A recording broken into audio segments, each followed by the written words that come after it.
Welcome in, everybody, to another special edition of a Tee to Green Extra. Brian Koziol with you, and joined by a familiar face to the show, Ryan Hasenauer from Batavia Downs Gaming and Hotel, and of course, the director of marketing there, as well as across all of our Western OTB sites.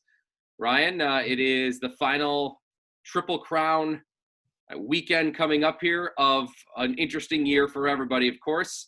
And Right. the races were out of order, so it's time for the Preakness, if that makes sense for anybody this year. Right. It's time for the Preakness on the first Saturday in October. Things I would never think that I would say out loud, but here we are. So yeah, it's going to be, this is one of the races that's, I guess it's a little bit normal in the sense that it's still the shortest of the three. It's a mile and 3/16. Still for $1 million.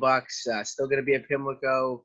A little bit different weather though. Typically in mid-May, late May, you're looking at probably a chance of low 70s, maybe even if you're lucky, something in the 80s or something like that.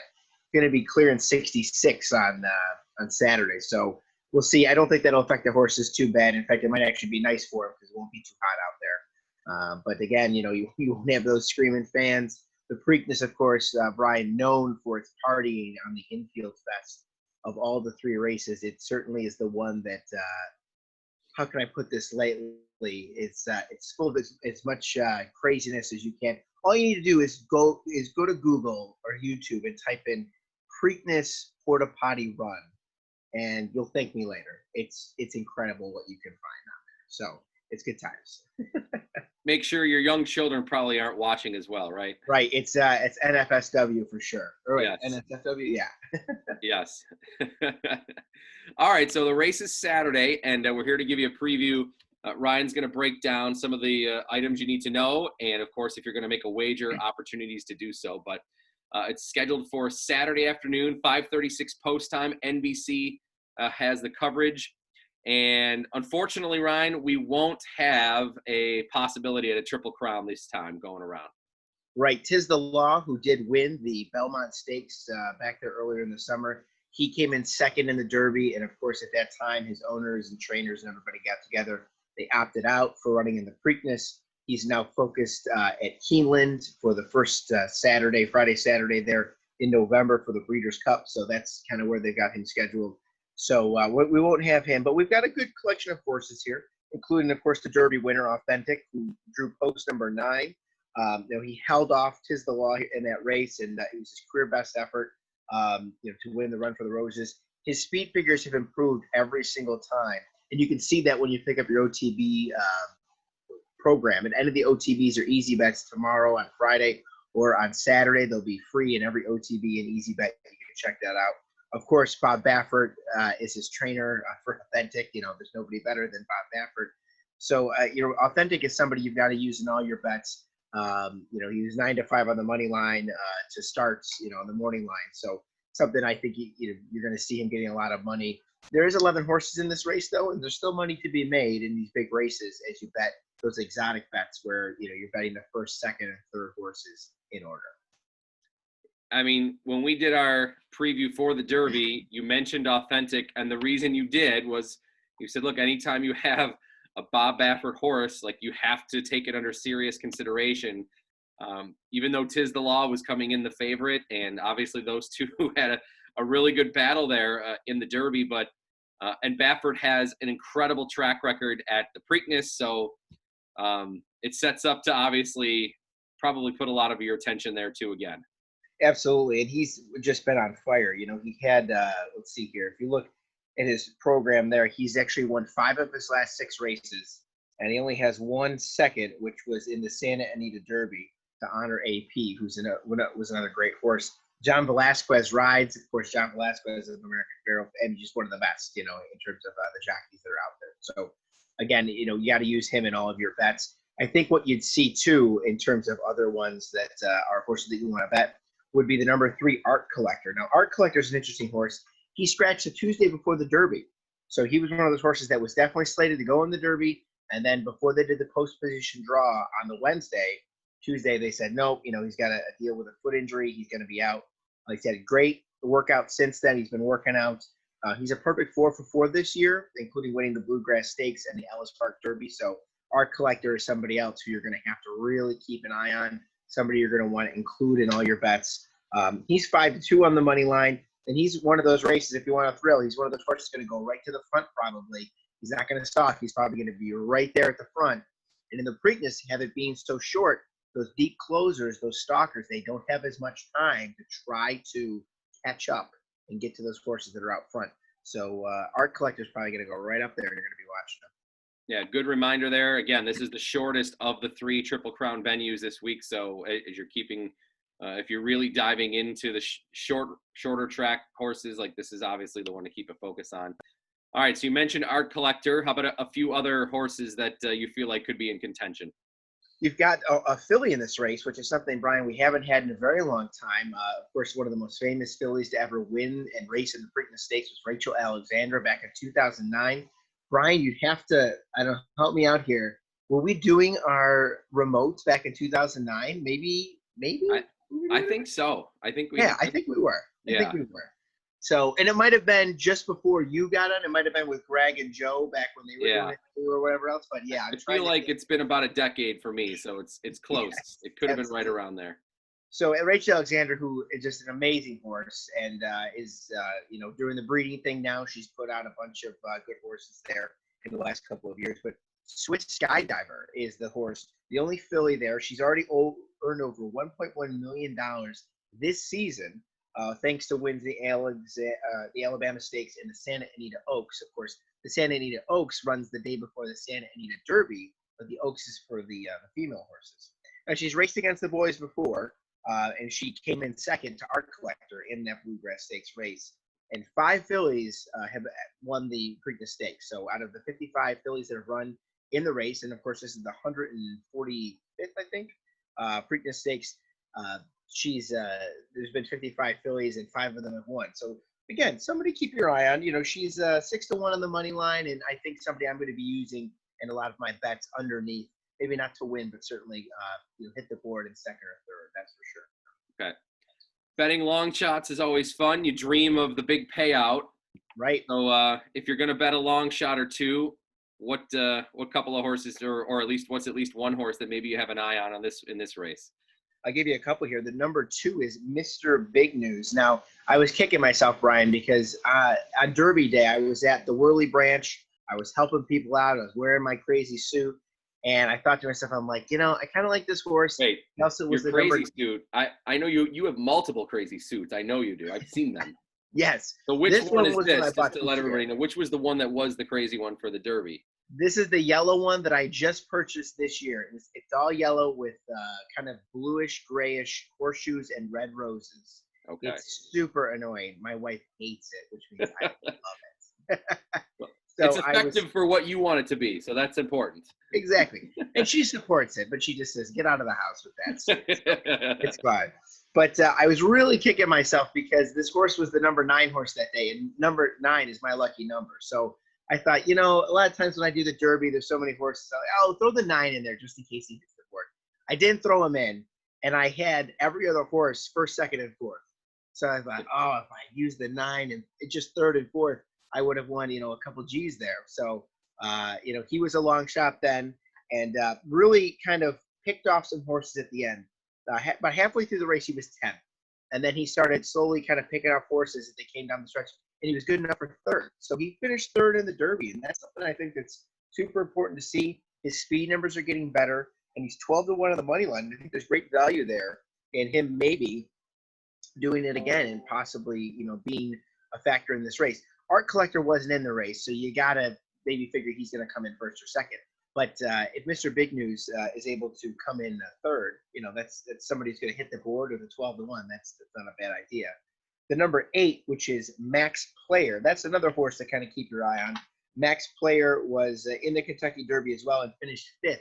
He, too, just started picking off horses at the end, just coming down at the end and just going crazy in terms of, picking off those horses and improving his finish. So, again, a 5th place finish, not too shabby there in the Kentucky Derby. So, again, at 15-1, very good odds. Might hit the board at 3 or in 4th if you're betting superfectas.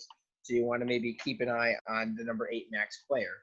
The number 10 is Pneumatic. And Pneumatic raced in the Pegasus, which was, kind of like a lead-up race. It was at Monmouth Park, which is in New Jersey. It's kind of like one of those midsummer races that they, some of the better horses are getting themselves involved in. And he came in first in that race. His previous start was at the Belmont, of course, when Tiz the Law won, but he came fourth in that race. So he's raced against some good horses and did hit the board, as they say, finishing in fourth and rounding on everybody's superfecta. So Pneumatic at 20-1, Brian. That is a horse that you might want to include as well, because at 20-1, if he hits that trifecta, even if you've got the chalk, the two favorites coming in first and second, that might earn you some money there. That's right. Make a note too. Maybe if you're watching this or listening to this, and then you go to make your wager on Saturday, Pneumatic spelled with a P, a silent P in front. Yes. So yes. just in case all of a sudden you're like, you're looking through the horses and you're like, that Ryan guy from Batavia Downs told me this Pneumatic. Where is it? It begins with a P, so just watch for that. That's right. Another horse that some people are talking about, and I think Todd ended up he didn't include him in his bets, but it's somebody that I was kind of hemming and hawing, going back and forth about. I might bet him, is 1,000 Words. Now, 1,000 Words is another Bob Baffert horse. This is the other Bob Baffert horse in this race. And, he finished 11th in the Oaklawn Stakes, which was not too good. That was one of those races that was a lead up for the Derby. It was a sloppy race. It was raining that day, so it wasn't too good. But then this horse comes in second in the Los Alamos Derby and finishes first in the Shared Belief Stakes, which those are really good races for, a good amount of money. One's a grade 3. The other one was for about $100,000. And again, the improving speed figures is what we're looking at here. So again, 1,000 Words is he's 6-1 on the money line or the morning line, and he might be somebody else you want to include as well. But again, Bob Baffert, how can he go wrong betting on Bob Baffert? Absolutely. You mentioned Todd, of course. For those that don't know, he's mentioning Todd Height, the OTB handicapper from Batavia Downs Gaming. Depending upon when you're watching this, Todd will be on WGR on Friday morning with Howard and Jeremy at what time? Actually, they're jam-packed with Buffalo Bills football Friday. Oh, okay. So I actually went on. You can go to the WGR app, or actually it's not the WGR app anymore. It's the radio.com app. Yep. But you can go back and do the rewind thing, and you can listen to me. I was on Wednesday at around 9:30 giving a couple, things here. But Todd will be on with Nate Geary on Saturday at 1:15. 1:15. So you want to listen to that. Now, Todd and myself will both be at the clubhouse at Batavia Downs. And I want to make sure I'm wording this very specifically so that we're all abiding by the New York State rules. But at Batavia Downs, we have the self-betting machines. You may place a wager on those self-betting machines in the clubhouse, provided, Brian, that you are there imbibing food and drink. So it is not an OTB. It is not a come in and do as you please. You must go there and you must be eating and drinking. And if you're doing that, you may place a wager on the Preakness or on Batavia Downs, which races on Wednesdays and, oh, by the way, Saturday. That's right. So, if you're living in Buffalo, you're living in Rochester, you can make your way out to any of those OTB branches, those easy bets. The Batavia Downs Simulcast Center is closed, but you can place a wager in the clubhouse, again, provided that you are eating and drinking at the clubhouse. So that's where I'll be. That's where Todd will be. And we'll be helping people, make their bets if you're there to have something to eat and drink. And it's going to be a good time. It's a little bit tough, obviously, without a Triple Crown in play. But at the same time, there's still a lot of money to be won. Something I hammer home every time I'm on air with you guys on WGR or here with you on Tee to Green. The key is that when there's more money in the pools, even if it comes in chalk, if it comes in the favorites, there's still money to be won because so many people are betting them. So that's just something to keep in mind when you're getting ready to bet on the Preakness here. Okay, good points. All right, so you and Todd will be out in Batavia at Batavia Downs. Todd at 1:15 with Nate on WGR. Where else and how else can people make their wager? So, of course, all the OTBs will have advanced wagering on Friday when they open up in their regular hours. Some open at 10, some open at 11, some open at noon. But you can check the OTB website to find the location near you. They'll have the hours right on there. On Saturday, every single branch opens at 10:30 because the very first race is at 11 o'clock. So you're going to want to head out there. You could bet all the races that kind of lead up to it at the OTB branches or at the Easy Bets. You can make your wagers there.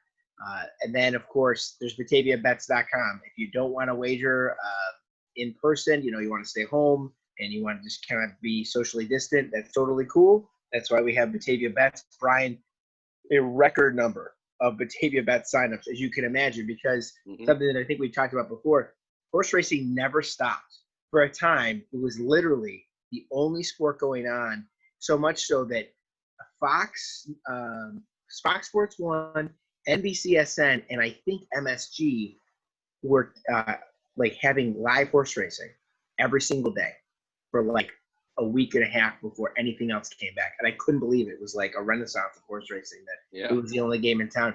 And during that time and all summer long, we had a record number of signups and we had a record number of wagers. So it's great to see that. And of course, when you bet with OTB, when you bet with Batavia Bets, that money goes back to the 15 counties and 2 cities that own Batavia Downs and Western OTB. We're the only public benefit corporation gaming facility in all of New York. So, when you bet with us, that money goes back to helping lower property taxes, to, doing whatever the counties want to use the money for. So we give that back to everybody. Okay. So you're helping out too while making your wager as well. It's Absolutely. a win-win. It's a win-win for everybody. Absolutely. And with those free programs, hopefully you'll win too on Saturday with us at OTB. Awesome. Okay, Ryan. So let's finish off with your official picks here in terms of what you'll be placing. Yes. So I'm going to do what's called a trifecta wheel, which is a little bit different than a box. When you do a box, you take, however many horses you want and you box them so that every which way is covered. What I'm going to be doing for this race is I'm going to be doing what's called a wheel, where I'm going to only have a certain number of horses in each position. So I'm going to wheel the 3 and the 9 on top. I think only Art Collector and the number 9 Authentic have a chance to win this, at least in my mind here for my bet. So I'm going to have them be wheeled on top. In second place, I'm going to have the 2, 3, 4, 8, 9. And in third place, I'm going to have the 2, 3, 4, 8, 9, 10. Probably going to tweet that out here at some point this evening, and you'll see it on my Twitter handle at RyanH7681. But again, there'll be the 3, 9 with the 2, 3, 4, 8, 9 with the 2, 3, 4, 8, 9, 10. And that's my trifecta pick. If you're betting $1 on that, it's a $32 wager. And, hopefully that comes in and we make some money for some folks out there. Okay, awesome. And when you tweet that out, I will retweet it as well at Brian WGR. So again, BataviaBets.com. If you want to do it anytime, anywhere, you can go see Ryan and Todd at Batavia Downs on Saturday. And you can hear Todd Height with his up-to-the-minute update picks on Saturday on WGR at 1:15 with Nate Geary. So lots of different ways to help you out here. And hopefully you enjoyed this as always, like we've been doing now for our Triple Ground shows. So Ryan, thanks again. Good luck. Enjoy the weekend, and go Bills on Sunday.